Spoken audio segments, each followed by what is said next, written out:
This is that dog, aka the pedigree, coming to you with the raw and the real. The truth hurts. I got a special bulldog, a special guest in today, the famous mighty Temm Dogg, Barbarian. Let's go, mighty Zep Dogg. How are you, brother? I'm good, thank you, my brother. See fucking and yourself, Bulldog? I'm good, thank you, dog. Thank you. Let's get this underway. What's your name, dog? Dog, Temm Dogg, Barbarian, mob music. But yeah, I was born with the name Tihima. Tihima? Yeah. Temm Dogg? Where are you from?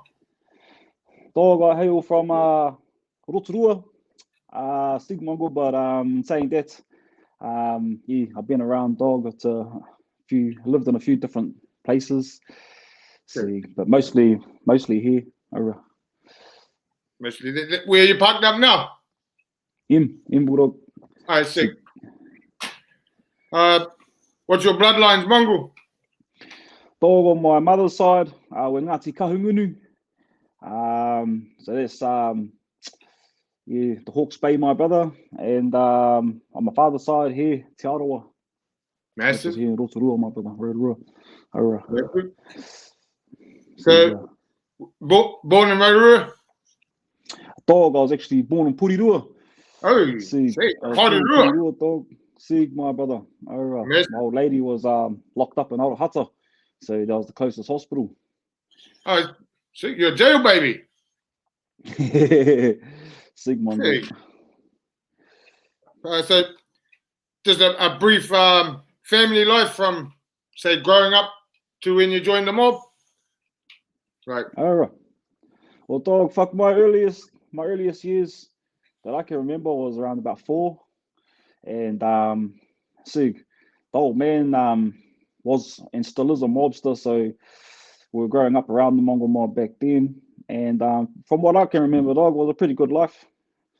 Yeah, apart from the domestics and other things that go on, especially in the Mongrel mob back then in the early 90s, but yeah, apart from all that, I remember being quite happy with my surroundings and my upbringing. Sigmari.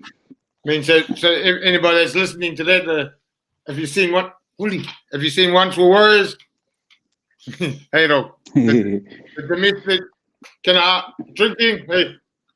Drinking, drugs, fighting. Yeah. So your best memories of those days, dog, before you joined the mob. The best memories will probably be I actually I don't really have many bad memories, to be honest, growing up. I do, but nothing that's like affected me in a way. But yeah, fuck, I've had heaps of good memories. My brother couldn't choose, to be honest. Fuck, that's massive, though. Oh, yeah. So then I go from one to have you got a worse memory, like falling off your bike? The same thing sort of goes, dog. I've had heaps of bad memories, but flick them away. Yeah, practically, my brother. I was just like, yeah. It's hard to sort of say for me. It's like had a lot of bad memories, but none of them were worse than the other. Yeah, you pretty much summed it up with the Once Were Warriors lifestyle. Hey, so I probably should have skipped those questions. Apologies, for a normal person, my brother, and they probably would have been traumatized with some of our memories. But because I normalized these memories growing up, I sort of see them as normal myself. But in saying that, it's nothing that I would like my kids to go through. Massive answer. We'll talk school. Dog, did you a brief on school? Did you fit in? Fuck, sick, dog. So I've been to heaps of schools, Mongrel. I started St. Michael's Primary when I was 5 here in Rotorua, and then I ended up in Selwyn Heights Primary when I was 6, and then when I was 7, I went to Tauhara Primary in Taupo until I was 8, and then when I was 9, I ended up, my old lady put me in Kura Kaupapa down in Hastings, and Te Kura Kaupapa Māori or Takitimu, And that was my first. That was probably one of the most confusing times in my life, Dog, because I had to learn a whole new language and one in which I wasn't really familiar with, and I was thrown straight into the deep end in the Kura kaupapa, where it was practically total immersion, and there was no English spoken. So that was a confusing time in my life. But in saying that, I ended up sticking with Māori from then onwards. And then the next year, when I was 10, we moved back to Rotorua, and I enrolled in Rotorua Primary in total immersion. And then when I was 11, I went to Kaitau Intermediate total immersion here in Rotorua. And then my dad got out of jail that same year, and then he moved to Tokoro. So I moved to Tokoro with him, and then I ended up going to Tokoro Intermediate. And then when my dad got out of jail, that's when things changed for me, because I hadn't seen him in about 6 years. So I sort of forgot what the mob life was all about. And when he got out and I moved in with him, I was inspired again. And all of a sudden, I wanted to be a mobster, which led towards me being kicked out of Tokoro Intermediate. And on my last year of intermediate, I had to go to Putarudu Intermediate, which was in another town. So I had to catch a bus from Tokoro to Putarudu every day just to go to school. But ultimately, I got kicked out of that school too. And then, I ended up moving back to back here in Rotorua for my last year at school, which was my first year of high school. And I got kicked out of high school as well, and ended up just doing courses here. Yeah. So that's my whole education in a nutshell. But in saying that, I learned more in prison through correspondence than I did at school. Yeah. Well, so pretty much every school you went to, you probably would have had to adjust to meeting new people, and so you didn't really get to learn. Yeah. You had to adjust to everything. Didn't get to make any solid friendships. I did, but didn't get to like grow up in a neighborhood with these friends for a few years before I had to move. Great. So talking on that, that could be pretty traumatizing. Or I was going to ask, the worst out of all what you're talking about. Have you got a worst moment from school? Yeah, the worst moment, my brother, was definitely when I had to go from English to Māori. Yeah. Because we moved down to the Hawke's Bay, and my family are heavily involved in tikanga down there. And it was just, I had no other choice. But it's one that I don't regret either, because I believe it was it taught me a lot, and I found like I was able to find some sense of identity through culture. So that was one good thing. But that was the most challenging time was that, Dog. But in saying that, growing up with a single mother while my father was in prison, the hardest times was just going to school with no lunch sometimes, and just being that kid in that classroom that didn't have much. Yeah. And you took that and you've taken it to another level, Dog. Massive. Talking the ugly side, what was your best moment, Dog? School, girls, sport. Yeah, well, the best. I used to be hard out onto kapahaka, my brother. So the best moment was probably when our school, Te Kaitau Roto Hoka here, we won the nationals in 2001 up in Whangarei. So that was the most proudest moment I've been of myself. Massive, Dog. Massive. So pretty much it didn't fit in because you're all over the place. You had to fit in, and good answer there, brother. Yeah, well, by the time I got to high school, I had already decided that I wanted to be a mobster. So it was only a matter of time before I was heading down that track, anyways. By the time you come of age, zero. Massive. So that pretty much answers it. I was going to ask, what did you want to be? Obviously, a mobster. I wrote Dog, but my dream was always to be a musician of some sort, my brother.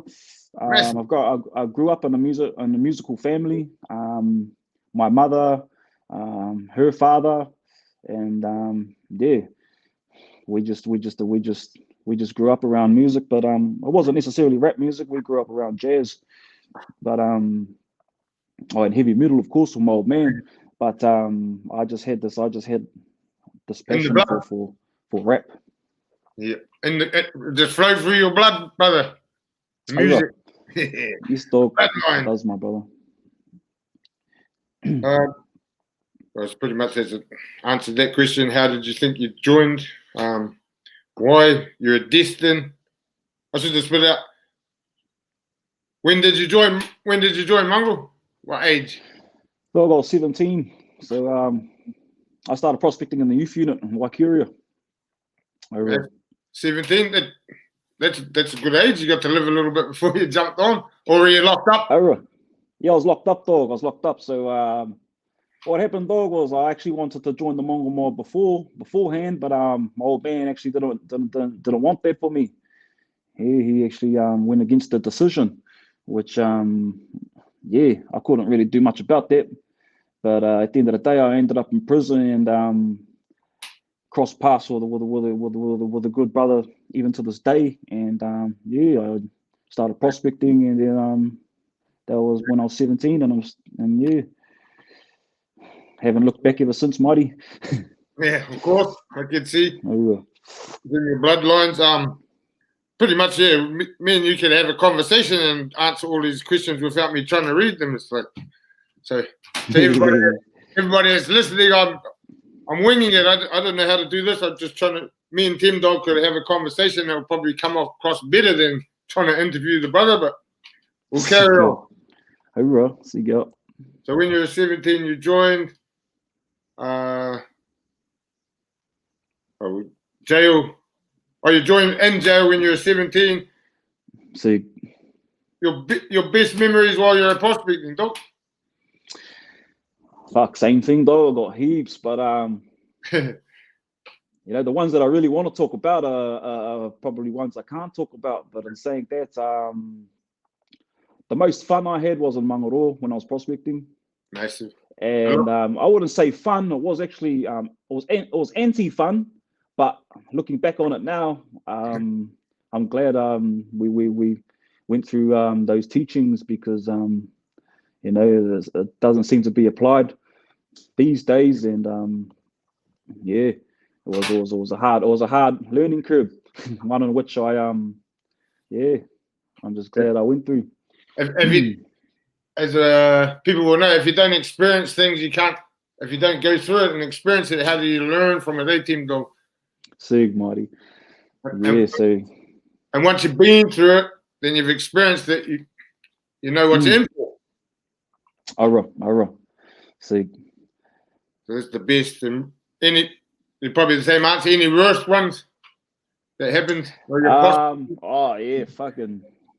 Yeah. This dog. The worst would have been when I dog on my 18th birthday, because I started prospecting in the youth unit, and on my 18th birthday I got transferred straight to Rangipo prison, back when it was mainstream prison, and I went straight into the unit, and it was my first time, dog, and without being in a youth, in a men's prison, and it was my 18th birthday, and growing up, I sort of thought I had a sense of entitlement, dog, being growing up in the mob and all that, dog, and then I just thought to myself that I'll go and introduce myself to all the dogs and let them know I'm a prospect, and I'll just carry on with my day. But I actually ended up getting my first punch in the face, and got all the fucking the washing bags thrown at me, and got told to go and do the laundry. But it was a bit of a shock, dog. But in saying that, it's the same thing, dog. Something I don't regret. Yeah, a shock to the system, but you had to go through that to learn to become who you are today, dog. Yes, dog. And it was in front of the whole yard too. There was about 60 other dudes staring, and I thought I was cool too, because I thought, being a mobster and all that, proud to be one too, but just too young to understand what's truly expected of me in that position. And then I found out the hard way. Yeah. The old way, as you said before, that was the old way. Yes, dog. So, jail. How many legs have you done, Mongrel? Well, dog, I've only done one leg that was longer than 2 years. Massive. And that was my first leg. So that was 4.5 years. So I got locked up when I was 15, and I got out when I was close to 20, dog. And that was for an aggravated robbery in possession of firearms. And since then, I've been back to prison multiple times, but nothing longer than 2 years. Massive. There's positive, brother. We pretty much talked about. Well, so while you're a patch member, have been to jail? Yes. Different Yes, experience. Way different. I was actually looking forward to going back when I was on the paddy wagon, just so I can assume my new role. Dish out what we got when you were young. Hey. Yeah, well, fucking yeah, dog. Yeah, I always remember prospecting in jail, and just all I ever wanted was a patch. And yeah, it was actually quite a good feeling to walk back out into the prison yard with that status. But in saying that, yeah, I'd rather not be, but Yep, definitely. Sometimes it is what it is. It is what it is, brother, and you learn from your experiences, and it made you who you are today. You wouldn't be the Temm Dogg today if you didn't go through all that. War stories. See ya, Temm Dogg. War stories, Mongrel. We'll get same best war story that's not going to get you in trouble. They can be allegedly war stories, but just, the bark, you said it just before. Just even if it was a one out with someone and you fucking did a mean combat, just, you know what I mean? So you go. One that comes to your mind. Probably the same thing, dog. There's a few, but yeah, don't want to get anyone else or myself into trouble. But the most memorable ones in the most recent years, dog, were definitely yeah. We'll leave it there. They're a standout acts of honor, but yeah, that's about as much as I can say. We'll leave it there, Temm Dogg. What about we won't ask you a worst one because we didn't get it. Yeah. What about a craziest one? Like it could be one that you don't need to say, even though you didn't may not have committed, but a crazy one that you've seen, the craziest war story or allegedly even. Fuck, the craziest. How many times have you been shot at? Well, the last time I got shot at, my brother, was literally only about 12 months ago, dog. And I was at our last house, dog, but it wasn't directly at me, but it was at our house. And yeah, dog, fucking went straight through our kids, our oldest boy's room. Yeah, the shots, and he was actually in there at the time, dog. And then yeah, I was actually crashed out on the couch in the sitting room when that happened. And that was probably the last time I got shot at directly, dog. But I've never been shot at in a way where I'm walking down the streets with no safety whatsoever, and someone pulls out and just starts shooting at me. But I've been shot at. I've been at locations or specific houses multiple times, and our house has been shot up. And I'd just like to take that because there'll be a lot of people listening here. That is weak. If you're going to shoot someone, shoot at them, not at their house. That's weak. Yeah, well, exactly. Children. Well, exactly too. It's exactly what I was thinking when the last time our house got shot up. But in saying that, I didn't realize that that same day our house got shot up.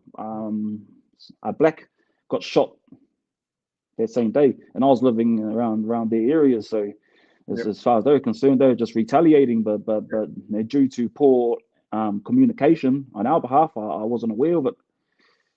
You can say they're dog, but they shot at a house. If they're shooting at a mobster, they shoot at the mobster. Yeah, well, exactly. Yeah. I'm not promoting violence in any way, but if you want to shoot at someone like a deer, you don't shoot at the forest to get the deer. You shoot the deer, hey, though. So I just want to put that out. Sorry, man. Yeah, exactly, my brother. That's weak. Anyone can pull up. I'm going to go deer stalking and shoot the trees. You're not going to get nothing. So it's shooting at a house is weakness. That's I believe so too, my brother.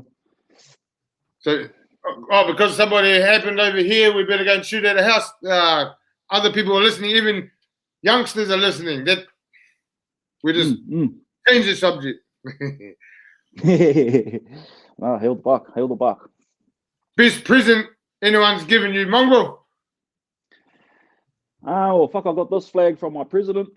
So, Massive. Yeah, I always look at where the gifts come from too, and of course my patch that comes from my president and my captain. So those in regards to the Mongrelism, those are my favorite presents. Are my patch, my flag, and I got a ring too from our president. So that's my big. What a nice president you got. A nice president. He's like giving out good gifts there, dog. Yes, dog. That's our president. See go. He's a good man too. I give him a lot of respect, the brother, your president. See fucker now. Likewise too, dog. Likewise. See go to our mighties. Over. Worst present. Worst present. It was a one that I was grateful for or not grateful for. Up to you. The worst present. STDs.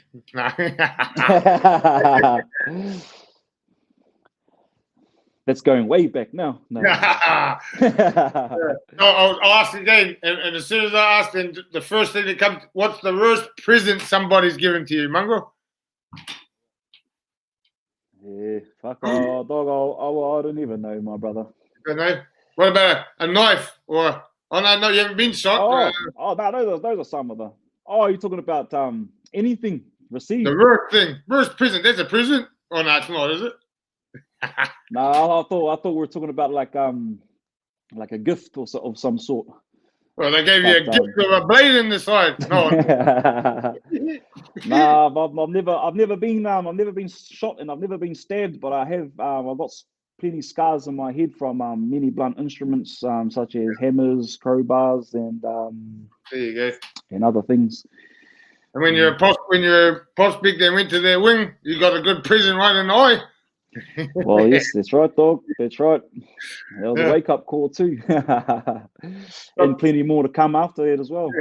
See, I'm trying to interview you, but I'm still the Zap dog. I'm still the Zap dog. Yeah, Kip. All right, my brother.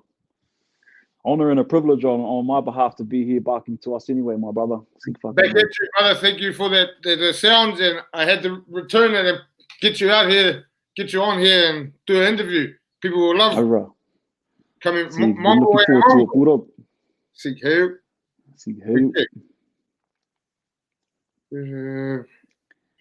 You said your proudest moment. Oh, no, I didn't. Your proudest moment. Obviously, you got your patch and your flat, but and the Mongrel mob. Well, no, your proudest in your whole life. Might be. I know you got a couple of young ones. All right. Yes, those are amongst the proudest moments. Is yes, kids. Even getting married last year. I got married last year, by the way, Mongrel. Me. To my wife. So that was a proud moment. And got a lot of brothers traveling from the Hawke's Bay to our concert at the end of this month. So I'm pretty sure when I'm on the stage performing and I can see our brothers supporting our cause and in the crowd, that's going to be a proud moment too. Yeah, just to see the brothers supporting me, what I'm trying to do and what I'm trying to achieve is that means a lot to me, my brother. So that'll be a very proud moment. And then I just want to touch on that one. You know, you go through those negatives, but then you get the positives. As the dog said, he's got some children, he got married, and his brother's supporting him. So, hey, he's going into proud moments, which that's what you feed off, dog? Well, dog, the probably the proudest thing I've accomplished, which has taken many moments though, is coming off the P, my brother.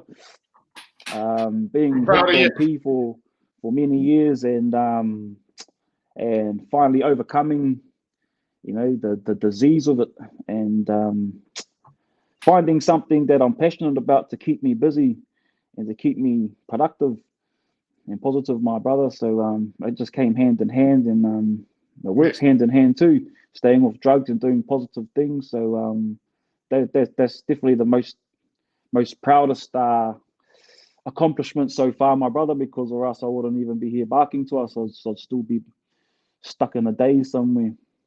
And Dog, that makes me proud hearing that, Dog. I'm proud of you. Yeah. Get over brother. that. Get over that, Dog. See who. Okay, we'll go on to this. Could be any regrets that if you could change it from your past to now. Any regrets, Dog? I guess I do actually, Dog. I do have regrets, but nothing that I usually dwell on because just understanding that there's nothing much that can be done about it anyway. But yeah, Dog, I do have regrets. But and saying that, very happy where my life has come as a result of things that I had to go through and which I do regret. So I'll take it to another, for a teaching curve for the young fellas out there, a regret maybe that you did that might help them, like you did something, you got involved in something, or you did something that could help them, like you said it before. Yeah. So one thing I regret the most is when I was younger, when I was 12, or 11, sorry, I was 11. My little brother, his father assaulted him as a baby, and I had a fair idea what was going on. I never seen it, but I could hear it, and I could see the damage that was happening to my little brother. But I didn't have the strength to say anything or the courage, and ultimately he ended up with brain damage. So yeah, I regret that, my brother, not doing something to prevent that. Thank you for saying that, Dog. So we can relate that to you, anyone out there. If somebody's doing bad shit to somebody, tell somebody, hey, brother. Like, definitely, yeah. If you see anything that you know is wrong, and it's at the expense of somebody suffering, I suggest to intervene, or else don't wait until it's too late and you'll be living in regret like me. Definitely. And it doesn't matter if it's somebody that you love. You might love that person. They're hurting somebody. You tell your nana, or you tell someone, hey, Dog. Yeah, definitely. And even if they don't believe you, you stay persistent, because at the end of the day, you can overcome that. In like with the brother Temm, Dog, he's got that regret. Now, you young fellas or anybody, especially young people, if you see that too, you don't want to have those regrets, hey, Dog. All right. That's right, my brother. And plus, I didn't realize what was going on at the time, because I didn't understand fully what I was hearing from a different room. I just heard muffling sounds. I didn't realize he was being suffocated and put to sleep that way. But yeah. Hope that fella's suffering now. But anyway. I'm pretty sure he will one of these days, my brother, whether it's in the physical realm or in the spiritual realm. Karma will get him. At least karma will get him. Okay. So what you think happens when you die, Mongrel? I wish I knew, my brother, but if I had to just speculate, my brother, I believe we get judged from a higher power. I believe we get judged. I believe we will be judged for what we've done on this earth, and that judgment will ultimately decide whether or not we get to come back to this earth reborn again or not. Mean, Dog. That's what that mean answer there, brother. Short-term goals, 6 months. Where you see yourself, Mongrel? 6 months, my brother. How can I talk about 12 months? Yes, you can. Yes, definitely. Only reason why I don't want to talk about 6 months is because I'll still be sitting at home in 6 months' time. I'm on a 24-hour bracelet, but in 12 months' time, I'll be free and able to push play and ultimately, make things happen, my brother, without any strict conditions and whatnot going on in my life. So in 12 months' time, my brother, I plan to be performing at the Juicy Fest, the next one. Me. Yeah, that's where I see myself anyway, my brother. That's my vision, and that's, you know, And Dog, what I'm going to be working towards. if you're performing there, I'll be there too, Dog. Oh, right. Hell the bark, bulldog. There's a deal. Thank you, dog. That'll be appreciated, my brother. So the goal is just to keep doing selling out shows every month until then, and hopefully we can find us a bit of a placement. So we should elaborate on that. With you've got this one coming up that's sold out. Would you like to elaborate on that, or shall we talk about it at the end? Yeah, well, I can talk about it now, my brother. So yeah, so for those that aren't aware, I've got a concert coming up on the 27th here in Rotorua, which is sold out. But we are also planning an event in Tauranga next month, and from there we're gonna go to Hamilton, Gisborne, Napier, and Wellington. So that's and slowly make my way towards the south. Down to the far south where the Z Dog's at. All right, let's go the Z Dog. Let's go, Marty. So when the Dog's saying that, if somebody's into the music industry or got a location, like a place you can perform, at the end, we'll put out a link for the brother's details. If you've got a place like that or any ideas, reach out to the brother and give him a hand. He's pushing positivity out there. Yes. No, that'll be very much appreciated. Much love. As we've talked 1 year, where do you want to be? Where you see yourself in 5 years, Mongrel? Marty, I see myself. You're still sorry, Dog. How old are you? You're young, I'm 32, my brother. All right. Let's change it to 10. Where do you see yourself in 10 years, my brother? Well, my dream, my goal is to be a CEO of the biggest record label in the Southern Hemisphere by then, my brother. Massive, brother. That's fucking cool.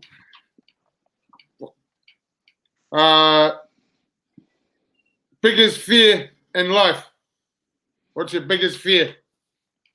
My biggest fear is losing one of my closest relatives, because I actually have it yet to I know how it is to lose a close brother, but I'm yet to go through the agony and the grieving process of losing a close relative. So and when I mean that, I'm talking about my mother, my father, my brothers, my sisters, or my kids, and my wife. You know, that immediate family.